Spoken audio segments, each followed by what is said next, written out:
Hello everyone, जय हिंद। आज हम लोग पढ़ने वाले हैं बजट से बनने वाले महत्वपूर्ण क्वेश्चन।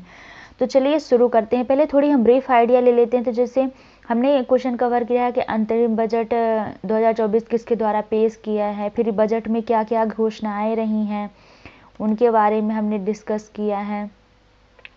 उसके बाद फिर हमने यहाँ क्वेश्चन भी देखा है कि भारत में बजट प्रणाली की शुरुआत किस वायसराय के कार्यकाल में हुई है। भारत का पहला बजट कब पेश किया गया, स्वतंत्र भारत का पहला बजट कब पेश किया गया, रेल बजट को कब अलग किया गया, रेल बजट को कब आम बजट में शामिल किया गया, पहला संयुक्त तो बजट संसद में कब पेश किया गया। तो हम बहुत सारे क्वेश्चन डिस्कस किए हैं जो एग्जाम की दृष्टि से आपके लिए इम्पोर्टेंट है। हमने सारे क्वेश्चन कवर किए हैं और यकीन मानिए आप इस वीडियो को पूरा देख लेते हैं तो आपको कहीं से भी कोई वीडियो देखने की ज़रूरत नहीं होगी। तो चलिए शुरू करते हैं। पहला क्वेश्चन है, अंतरिम बजट 2024 किसके द्वारा पेश किया गया है। तो इसका राइट आंसर है निर्मला सीतारमण जी, जो हमारी वित्त मंत्री हैं। वित्त मंत्री कौन है वर्तमान में, तो निर्मला सीतारमण जी हैं, उनके द्वारा पेश किया गया है। अगला क्वेश्चन है, लगातार छठी बार बजट पेश करने वाली दूसरी महिला कौन बनी है। तो इसका राइट आंसर है निर्मला सीतारमण जी बनी हैं।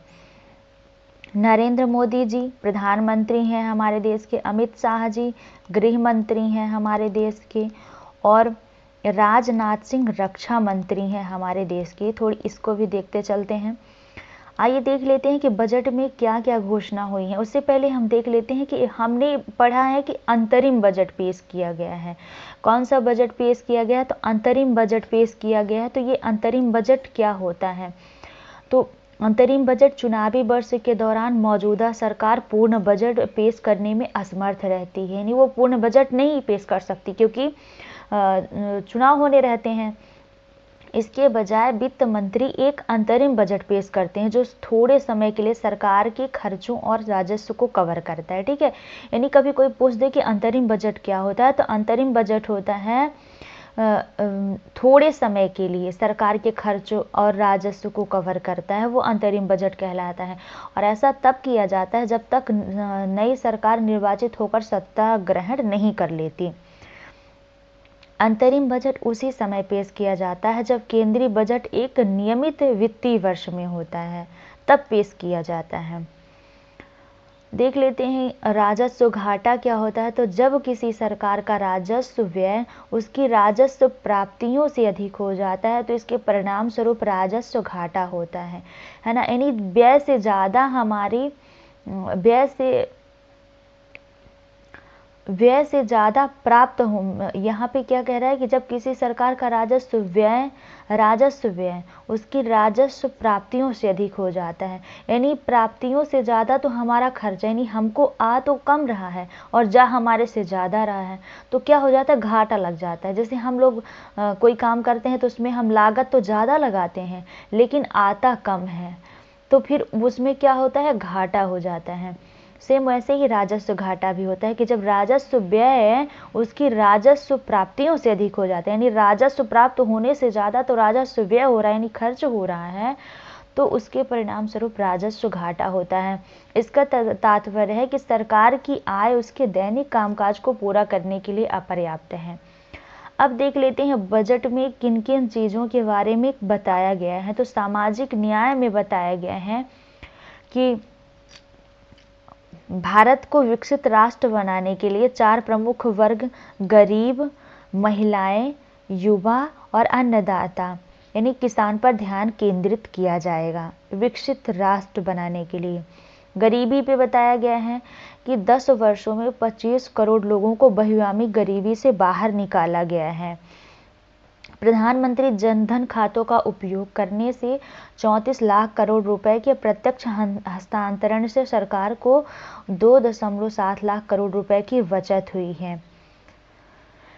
देखिए, जो योजनाएं बजट में बताई जाती हैं, जिनका नाम लिया जाता है, वो एग्जाम की दृष्टि से बहुत इंपॉर्टेंट हो जाती हैं। तो बहुआयामी गरीबी शब्द है, प्रधानमंत्री जनधन खाता है, ये सब वेरी वेरी इंपॉर्टेंट है, इन पे ज़रूर ध्यान दीजिएगा। पीएम स्वनिधि योजना है, इस पे 78 लाख स्ट्रीट वेंडरों को ऋण सहायता प्रदान की है, जिनमें से 2.3 लाख को तीसरी बार ऋण मिला है। प्रधानमंत्री जनमन योजना विशेष रूप से कमजोर आदिवासी समूह पीवीटीजी के विकास में सहायता के लिए शुरू की गई है। प्रधानमंत्री विश्वकर्मा योजना, ये तीनों ही योजनाएं बहुत महत्वपूर्ण हैं और एग्जाम में इनके बारे में पूछे जाने की 100% संभावना है। 18 व्यवसायों में लगे कारीगरों और शिल्पकारों को अंत तक सहायता प्रदान करती है प्रधानमंत्री विश्वकर्मा योजना। कृषि के बारे में देखें तो प्रधानमंत्री फसल बीमा योजना 4 करोड़ किसानों को फसल बीमा प्रदान करती है। इसके अलावा इलेक्ट्रॉनिक नेशनल एग्रीकल्चर मार्केट ई-नेम, जिसको हम लोग संक्षिप्त में पढ़ते आए हैं, ई-नेम ने 1361 मंडियों को एकीकृत किया है, जो 1.8 करोड़ किसानों को रुपए की ट्रेडिंग मात्रा के साथ 3 लाख करोड़ सेवाएं प्रदान करता है। प्रधानमंत्री किसान संपदा योजना में 38 लाख किसानों को लाभ हुआ है, 10 लाख रोजगार के अवसर पैदा हुए हैं। अंत में प्रधानमंत्री सूक्ष्म खाद्य प्रसंस्करण उद्यम योजना के औपचारिकीकरण ने 2.4 लाख स्व सहायता समूह और कुछ निश्चित संख्या में व्यक्तियों को क्रेडिट लिंकेज पाठ में निर्दिष्ट नहीं है कि सहायता के साथ सहायता प्रदान की है।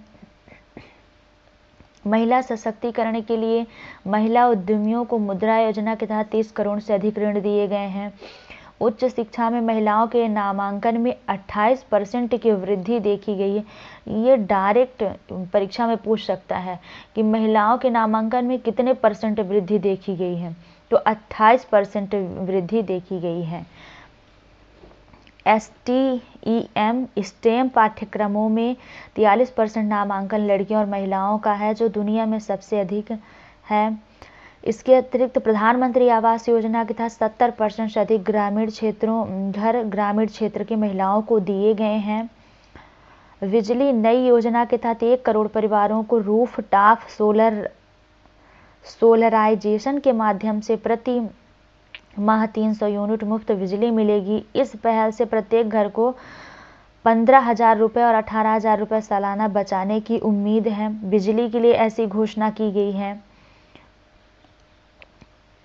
आयुष्मान भारत योजना से सभी आशा कार्यकर्ता, आंगनबाड़ी कार्यकर्ता और सहायिकाओं को लाभ होगा। अनुसंधान और विकास 50 साल के ब्याज मुक्त ऋण के माध्यम से 1 लाख करोड़ रुपए का कोष स्थापित किया जाएगा। यह कोष कम या शून्य ब्याज दरों और लंबी अवधि के लिए दीर्घकालीन वित्त पोषण या पुनर्वित्त प्रदान करेगा। इसके अतिरिक्त रक्षा उद्देश्यों के लिए गहन तकनीक प्रौद्योगिकियों को मजबूत करने और आत्मनिर्भरता पहल में तेजी लाने के लिए नई योजना शुरू की गई है। रेलवे के लिए पीएम गति शक्ति पहल के तहत 3 मुख्य आर्थिक रेलवे कॉरिडोर कार्यक्रमों की पहचान की गई है। ये कार्यक्रम लॉजिस्टिक दक्षता में सुधार और लागत कम करने के लिए लागू किए जाएंगे। ये 3 कार्यक्रम हैं: ऊर्जा, खनिज और सीमेंट गलियारे, पोर्ट कनेक्टिविटी कॉरिडोर, उच्च यातायात घनत्व गलियारे। इन तीनों पे चर्चा की गई है। इसके अतिरिक्त 40,000 सामान्य रेल बोगियों को वंदे भारत मानकों के अनुरूप परिवर्तित किया जाएगा। ये भी घोषणा की गई है। ये सब वेरी इंपॉर्टेंट फैक्ट हैं और एग्जाम में सीधे इनको ऐड कर दिया जाता है। हरित ऊर्जा में देखें तो वर्ष 2030 तक 100 मिलियन टन की कोयला गैसीकरण एवं द्रवीकरण क्षमता स्थापित की जाएगी। इसके अतिरिक्त परिवहन उद्देश्यों के लिए संपीड़ित प्राकृतिक गैस CNG और घरेलू उपयोग के लिए पाइप्ड प्राकृतिक गैस PNG में संपीड़ित बायोगैस CBG का क्रमिक और अनिवार्य मिश्रण होगा। प्रत्यक्ष विदेशी निवेश के लिए कहा गया है 2014 से 23 के दौरान 596 बिलियन अमेरिकी डॉलर का FDI प्रवाह हुआ है, जो 2005 से 14 के दौरान प्रवाह का 2 गुना है। विकसित भारत के लिए राज्यों में सुधार के लिए राज्य सरकारों द्वारा मील के पत्थर से जुड़े सुधारों का समर्थन करने के लिए 75,000 करोड़ रुपए का 50 वर्षीय ब्याज मुक्त ऋण प्रस्तावित है। ये एग्जाम में सीधा पूछा जाएगा कि राज्य सरकारों के लिए 2023-24 के अंतरिम बजट में कितने ऋण की घोषणा की गई, तो 75,000 करोड़ ऋण की घोषणा की गई है।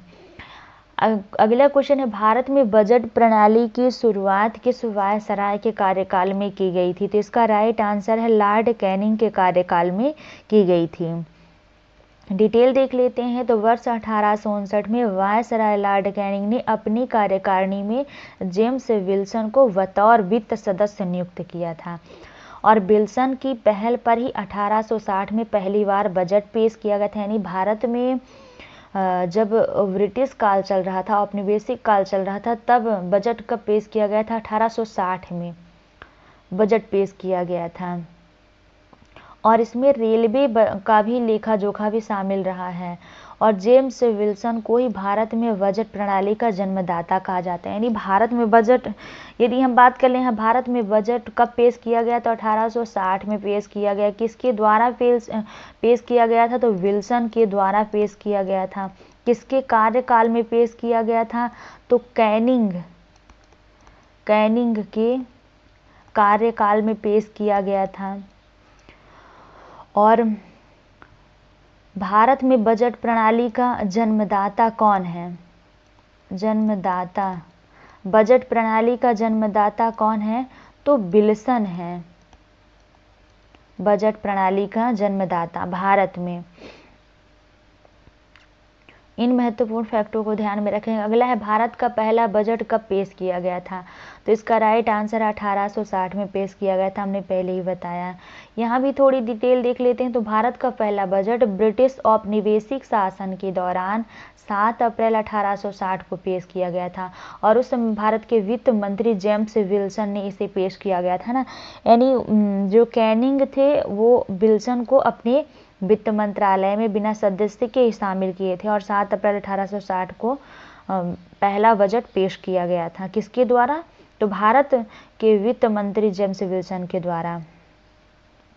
स्वतंत्र भारत का पहला बजट कब पेश किया गया था, तो 1947 में किया गया था। थोड़ी डिटेल देख लेते हैं, तो सर आर के शनमुगम अलॉटमेंट स्वतंत्र भारत के पहले वित्त मंत्री ने 26 नवंबर 1947 को स्वतंत्र भारत का पहला बजट पेश किया था।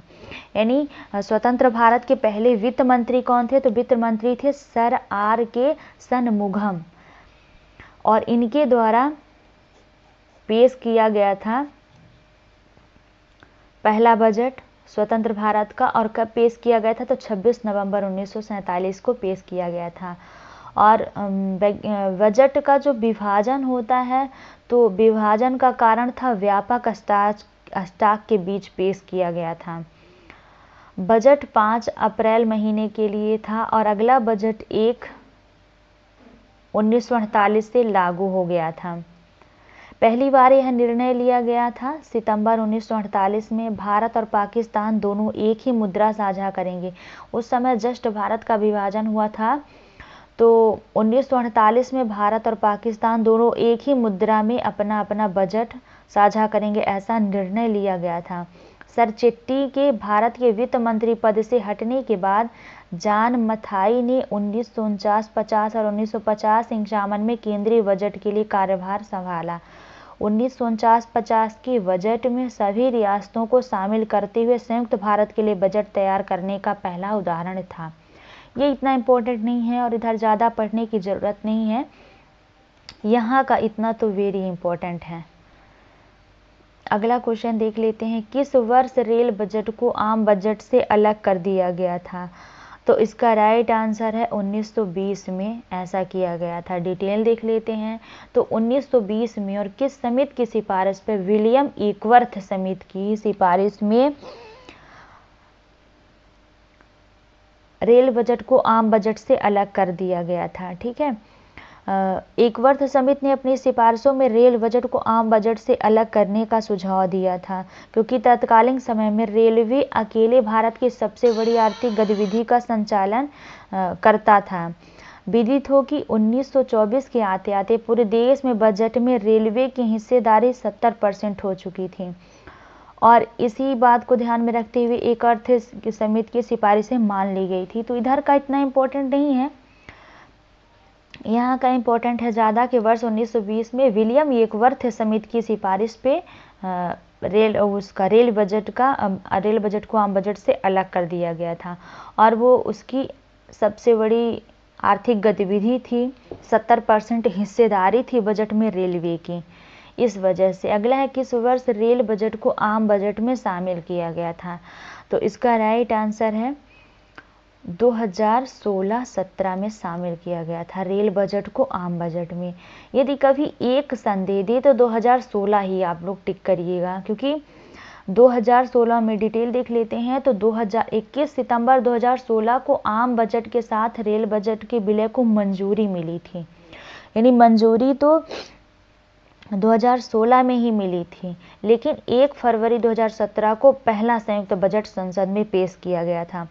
तो कभी सिंगल ऑप्शन में दे दे तो 2016 में ही बजट को शामिल किया गया था, या 17 ही कहिएगा, क्योंकि मंजूरी बस मिली थी 21 सितंबर को, और उसके बाद पहला बजट 2017 में शामिल किया गया था। तो या फिर आप लोग ऑप्शन में इसी को टिक करिएगा, क्योंकि वो तो महीना लास्ट हो गया था। तो 2017 में, यानी किस वर्ष रेल बजट को आम बजट में शामिल किया गया? तो 2017 में शामिल किया गया था। यहाँ डिटेल देख लेते हैं तो 21 सितंबर 2016 को आम बजट के साथ रेल बजट के विलय को मंजूरी दी गई थी, और 1 फरवरी 2017 को पहला बजट संसद में पेश किया गया था, संयुक्त बजट संसद में। रेलवे के अलग बजट की प्रथा 1924 में शुरू हुई थी, और यह एकवर्थ समिति की सिफारिशों पर शुरू की गई थी।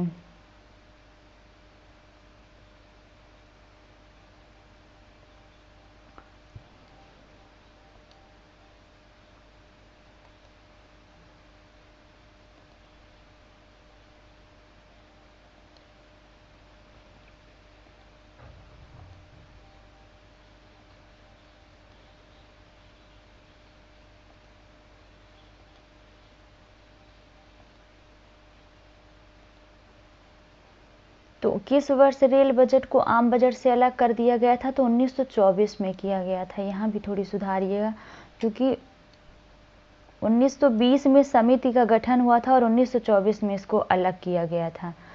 थोड़ी यहाँ ध्यान दीजिएगा, हमने मिस्टेक की है। तो वर्ष 1920 में विलियम एकवर्थ समिति के नेतृत्व में एक समिति का गठन किया गया था, और एकवर्थ समिति ने अपनी सिफारिशें दी थी रेल बजट को आम बजट से अलग करने के लिए, और उस समय भारत की सबसे बड़ी आर्थिक गतिविधि का संचालन करता था रेलवे। और फिर 1924 के आते आते पूरे देश के बजट में रेल बजट की हिस्सेदारी 70% हो चुकी थी, और इस बात को ध्यान में रखते हुए एकवर्थ समिति की सिफारिशें मान ली गई थी। तो 1924 में अलग किया गया था। 1920 में समिति का गठन किया गया था। रेलवे के लिए अलग बजट की प्रथा 1924 में शुरू हुई थी, और यह एकवर्थ समिति की सिफारिशों पर किया गया था। रेल बजट का आम बजट में विलय। तो रेलवे के पुनर्गठन के हिस्से के रूप में रेल बजट का आम बजट में विलय करने का सुझाव हाल ही में नीति आयोग के सदस्य विवेक देव राय की अध्यक्षता वाली समिति ने दिया था।